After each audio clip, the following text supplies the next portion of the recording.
有车以后一定要知道车上7种常见异响的解决方法，避免多花冤枉钱。有车的你一定要看完。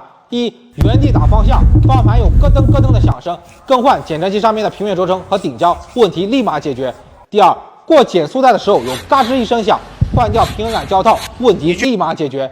第三，车子跑起来嗡嗡响，并且速度越快，声音越大，检查车中轴承是否损坏，换掉，问题立马解决。第四，左右打死方向向前行驶的时候有嘎吱嘎吱的声音，换掉外球笼，问题立马解决。第五，车子走水泥路面的时候就像打鼓一样咚咚响，换掉减震器，问题立马解决。第六，车子刚启动的时候有叽叽响，重新胀紧发动机皮带或者是更换，问题立马解决。第七，一踩刹车就吱吱响，找一个安全的地方急加速，再急刹车，多来几次，问题就能解决。觉得有用的，赶紧点赞转发给身边还不知道的亲朋好友，关注我，每天分享不一样的汽车知识。